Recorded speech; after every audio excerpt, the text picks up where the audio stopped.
Nah, pada saat itu pastor memang bilang, ibu ini Tuhan mau sembuhkan. Iya. Ya, yang penting apa yang ada, artinya orang-orang yang punya kesalahan harus diampuni gitu. Nah, jadi ada 4 keluarga suami saya yang dokter, 4 orang ini semua bilang ini malpraktek. Malpraktek. Malpraktek. Oke. Jadi indikasinya malpraktek. Shalom Bapak Ibu, saudara-saudari yang terkasih dalam Tuhan Yesus. Saat ini kita akan, dalam kesempatan yang baik ini, kita akan mendengarkan suatu kesaksian dari Ibu Natali mengenai apa yang dialami oleh saudari daripada Bu Natali.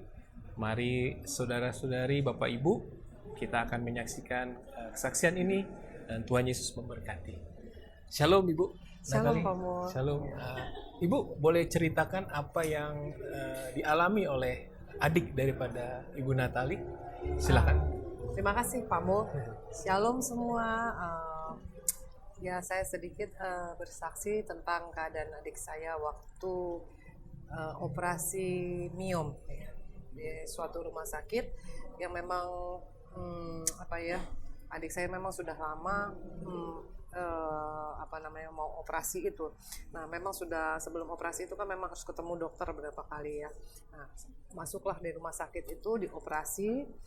Setelah selesai ada kira-kira 4 hari pulang kembali ke rumah. Nah, kembali ke rumah, kemudian kira-kira 5 hari setelah operasi itu balik lagi Pak Muli. Balik lagi ke rumah sakit. Balik laginya itu kenapa? Karena waktu di rumah itu tiba-tiba seharian itu dia nggak bisa makan. Jadi muntah terus. Maaf ya saya bilang, muntah keluar itu. Terus juga BAB juga gitu ya. Tapi ya cair lah ya gitu. Itu sampai lemes. Jadi udah sampai nggak setiap apa yang masuk ke mulut itu pasti keluar gitu. Akhirnya jam 11:30 malam itu saya ditelepon untuk dia minta tolong untuk dibawa ke rumah sakit gitu kan. Nah, akhirnya saya datang ke sana, masuklah rumah sakit. Itu di UGD sampai besok. Ya. Di UGD. Jadi di UGD itu di observasi lah ya. Dimasukin obat lagi, terus dilihat bagaimana. Sampai di UGD itu pun juga masih muntah-muntah terus. Bahkan itu waktu masuk itu udah kondisinya memang sudah lemes lah, ibaratnya artinya dehidrasi juga. Jadi waktu itu diinfus juga turunlah semua ininya ya gitu, sampai akhirnya diobservasi lagi. Akhirnya masuklah di ruang rawat inap. Lagi. Nah, di situ saya bingung itu sampai maaf juga nih, karena makanan bahkan minuman pun yang masuk ke dalam mulut tuh nggak bisa keluar. Itu saya akhirnya saya telepon Pastor Ivan. Untuk minta didoakan. Terus Pastor memang telepon jam 7 malam. Terus mendoakan adik saya ini. Terus waktu itu memang dituntun sama Pastor Ivan untuk adik saya ini melepaskan pengampunan.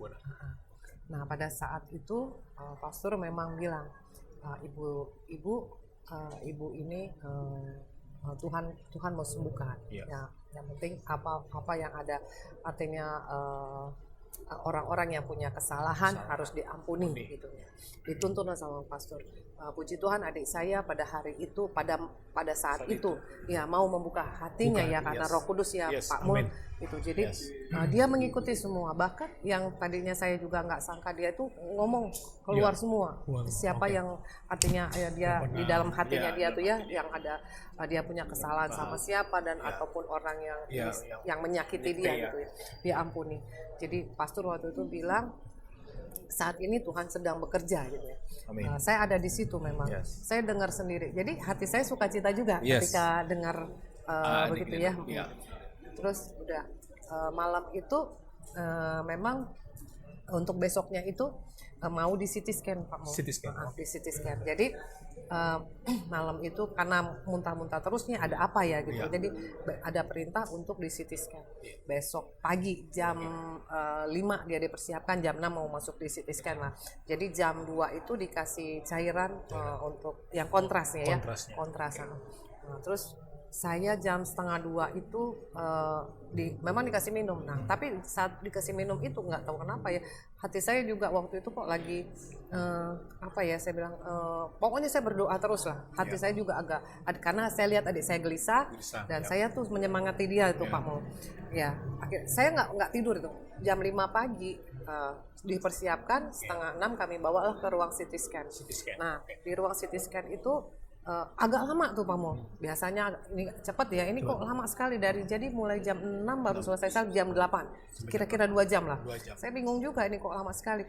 Nah, terus saya tanya juga hasilnya kapan. Jadi saya kan ada gelang ininya nih, nomor MR-nya. Nah, jadi saya catat. Saya gantian lah, saya pulang. Nah, habis itu sampai di rumah itu kira-kira sore lah ya, saya dapat kabar bahwa ususnya lengket. Ada perlengketan di ada usus. perlengketan di usus. Okay. Nah, kebetulan suami saya ada keluarganya yang dokter. Yang dokter ya. Ya, kami tanyakan lah. Jadi ada 4 keluarga suami saya yang dokter, 4 orang ini semua bilang ini malpraktek. Malpraktek. Okay. Jadi indikasinya malpraktek karena nggak mungkin operasi miom. Terus kenapa bisa usus lengket? Itu agak jauh katanya sih ya. Memang ada WA-nya lah mereka semua WA. Jadi sekarang juga kamu nggak boleh berlama-lama gitu. Harus datang lagi ke rumah sakit, tanya kenapa bisa begini. Dan itu ya sampai ada saran begitu ya. Dan itu harus mereka artinya maksudnya adik saya ini dirujuk ke rumah sakit yang ada digestifnya sama untuk pencernaan lah ya. Karena dalam waktu 3 kali 24 jam karena ini bahaya katanya. Ini serius loh. Gitu.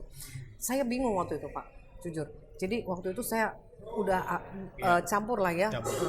Bingung juga, sedih kok bisa begini gitu ya. Mungkin ada keselnya itu ya, ada marah, ada keselnya ya. Ada marah, ya kesel ya. Karena campur ya, ada campur. Ini ya, begini ya Tuhan gitu-gitu ya.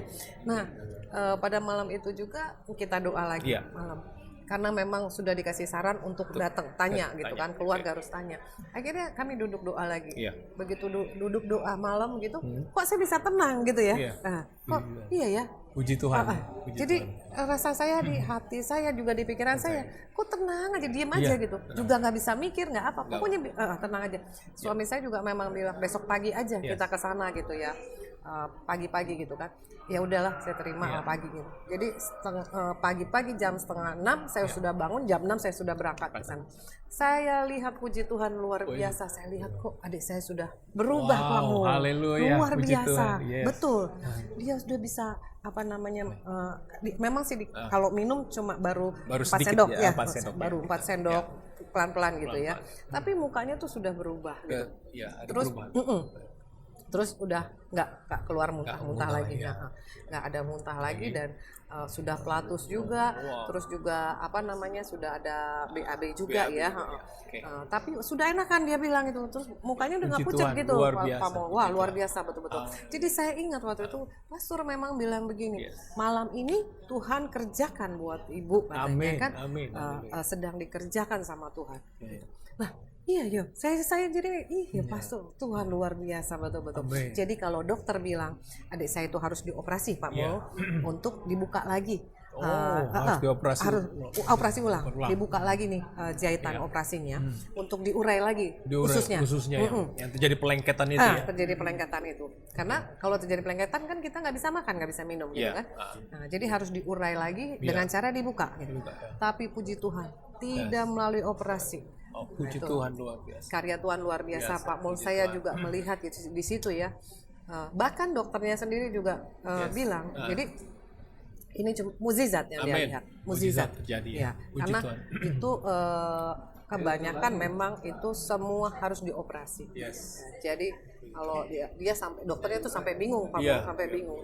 Jadi memang ada, tapi 1 dari 100 itu yang seperti itu. Oh, kasus seperti ini. Kasus gitu? Oh, 1 dari 100, dan rata-rata itu harus dioperasi semua. Semuanya, Ini puji Tuhan adik saya tidak melalui operasi. Operasi, oh, haleluya. Tangan Tuhan yang memang Langsung tolong Pak Mo, menolong. betul, melalui Amin. doa teman-teman semua, Yes. termasuk pastor yang Pastor waktu itu. Ivan Iya, yang malam. dipakai oleh Tuhan Ya, betul. untuk Malam. menyampaikan Iya, membimbing firman adik Tuhan, saya, ya. betul, untuk memberikan Pesan, kekuatan ya. adik saya dan pesan ya, bahwa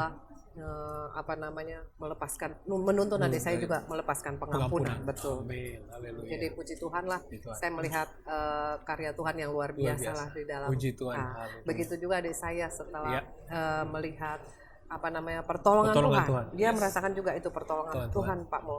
Nah, ada perubahan di dalam hidup adik saya. Oh, haleluya. Luar biasa. Puji Tuhan. Itu yang memang Tuhan cari itu ya. Betul, Pak Mo, Perubahan di betul. hati, di sikap, di pikiran. Iya, Amin. mungkin kalau saya tangkap ya, melalui penyakit ini ya, permasalahan ini, Masalah ini. dia merasakan kasih Tuhan yang kasih luar Tuhan biasa di dalam hidupnya. Iya. Wah, puji Tuhan. Jadi Bapak Ibu, kasih Tuhan dimanapun saat ini melihat, mendengar apa yang kami bicarakan, kami percaya bahwa apapun yang saat ini Bapak Ibu juga alami masalah, baik itu ekonomi, baik itu sakit penyakit, baik apapun dalam hidup ini, percayalah saja bahwa Tuhan kita yang kita sembah adalah Tuhan yang baik, Tuhan Yesus Kristus namanya. Bersyukur dan terima kasih juga untuk pertama Pak Tuhan Yesus yang telah menyembuhkan adik daripada Amin. Bu Natali. Segala kemuliaan hanya bagi Tuhan, dan sekian kesaksian kita, kesaksian Bu Natali pada kesempatan ini. Tuhan Yesus memberkati. Amin. Haleluya. Amin. Yes.